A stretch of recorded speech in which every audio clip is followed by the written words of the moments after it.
Hi, I'm Scott Kenneson. I'm with the SIG SAUER Academy. Today we're going to be talking about cleaning and lubrication of the classic line pistol. The pistol we're going to be using today is a 226, but this would also work for a 229, a 220, or even a 239. All the cleaning and lubrication maintenance is the same. First thing we're going to do is we're going to clear and safe the pistol. I check that both visually and physically, and then I would check it a second time, and also ensure that my magazine is empty. I want to make sure that whenever I'm cleaning or lubricating a pistol that I have zero ammunition in the area. That way we don't have an incident occur due to ammunition. Secondly, the next thing we're going to do is we're going to rotate the takedown lever on our classic line pistol, push down on our slide catch lever, and remove our barrel and slide assembly from our frame. Once we've gotten our slide off the gun, we're going to remove our recoil spring and guide and also our barrel. And as you see it here, the pistol is all field stripped and ready to clean and lubricate. For cleaning and lubrication, there's a couple of things that I'm going to want to have available.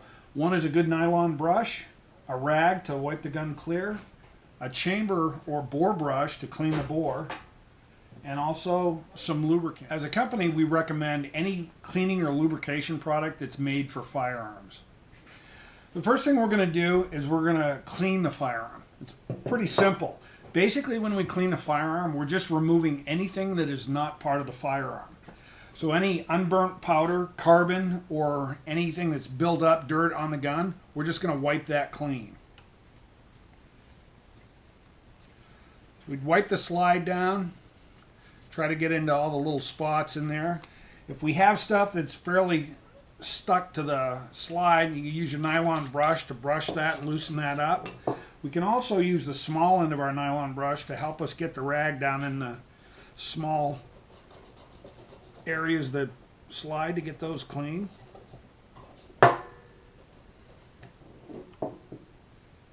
once again, I'm just removing anything that's not part of the gun. Okay, once I've got the slide done, I'm going to set that off to the side. That's all ready to lubricate now when I reassemble. And then we're going to look at our barrel. The places that you really want to pay attention to on the barrel are your feed ramp. You're going to get a lot of carbon buildup around there. So what we do is you hit that with a nylon brush real well. Loosen that carbon up, wipe that clean.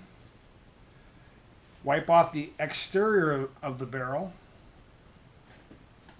And then we're going to use a phosphor bronze brush to actually hit the bore.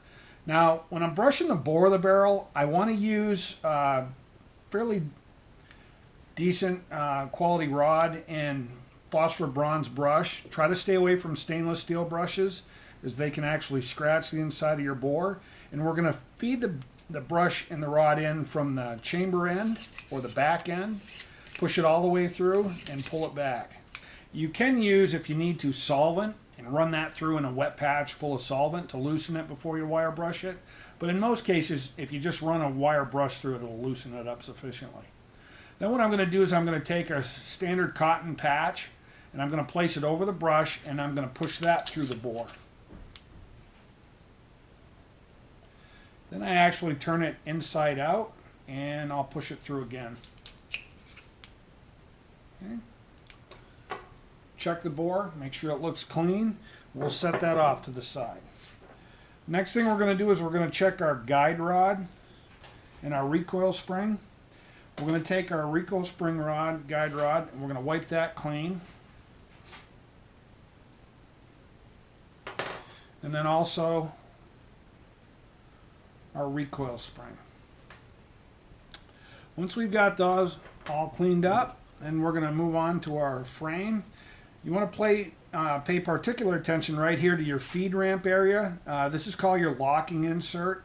And on this rear portion of your feed ramp, you're going to get a lot of carbon buildup in there. So you want to wipe that clean. Another option to cleaning this, actually blowing out the loose material, is using low pressure air.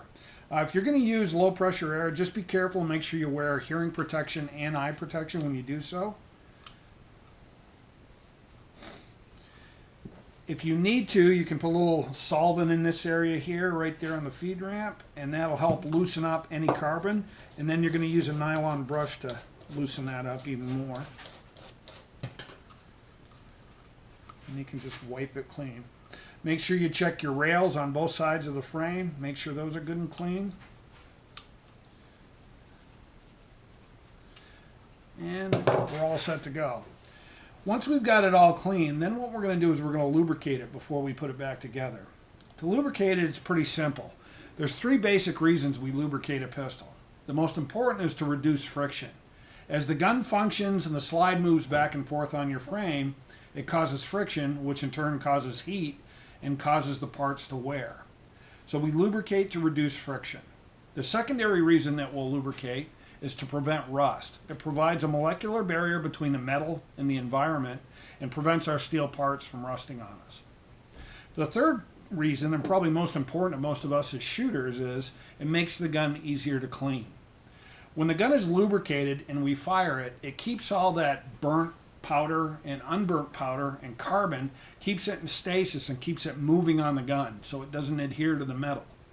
Having the gun lubricated will make it much easier to clean down the road. As far as cleaning goes, we quite often get asked how much is enough and how much is too much. We have a simple way that we basically guide everybody as far as lubrication goes.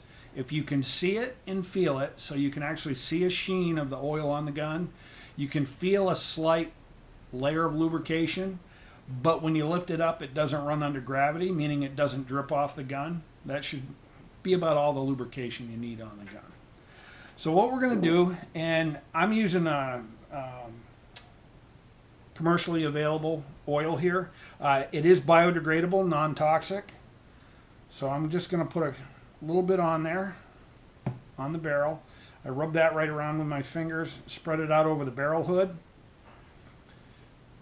We also get asked, where should I lubricate? And that's a fairly common question from shooters.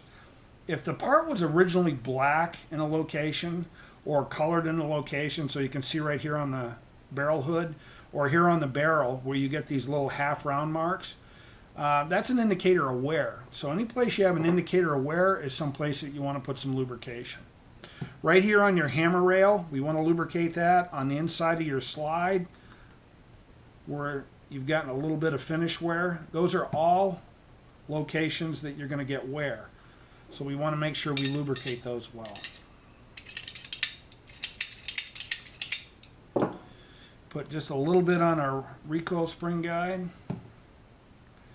The only time you wouldn't need to lube the recoil spring guide is if you're using a polymer guide rod. Polymer is self-lubricating, so you don't really need oil on a plastic guide rod. And then I'm just going to put a couple of drops on the recoil spring. As far as the frame goes, I want to pay particular attention to the rails, and I'm going to run a bead of oil right down both rails. I like to run the rails on a classic line pistol fairly wet, but what I'll do is I'll put the slide on, lock it to the rear, flip up my takedown lever, and then I just cycle the slide a bunch to spread that lubrication around. Then what I'm going to do, you're going to see some oil kind of dripped out here a little on the sides, and I know that's a little more than what I said to use, but as you see, what I'm doing is I'm wiping off the excess, and it also spreads the oil around the slide and the outside of the frame. And the pistol's all cleaned and lubricated.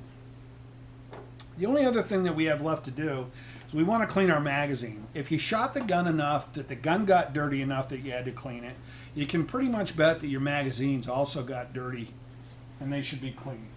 So the first thing we're going to do is we're going to have to push in on the base plate to remove the base plate from the magazine. So we push in on this little stop and slide the base plate off the front. Be careful to capture your magazine spring and your follower. As far as the body of the magazine goes, all we're going to do is take that rag that we already got oily from cleaning the gun. We're just going to wipe down the exterior of the magazine tube, and we're just putting a thin layer of oil on it just to prevent it from rusting. Then what I'm going to do is I'm going to take that same rag and I'm going to push it through the center of the magazine and pull it right through. That does two things. One, it cleans the magazine body out, and it also puts a light layer of oil on the inside of the mag. You don't want a lot of lubrication on the inside of the mag, as that'll kind of help the dirt stay in there, and it can cause your magazine follower to bind. The magazine follower in this case on a classic line pistol is made out of polymer, and polymer once again is self-lubricating, so it isn't necessary to lubricate the plastic follower, but it is necessary to wipe down the metal spring with that oily rag, just to put a light coating of oil on it as a preservative. Put your follower on, drop your magazine body back over, compress your spring, and slide the base plate back into position.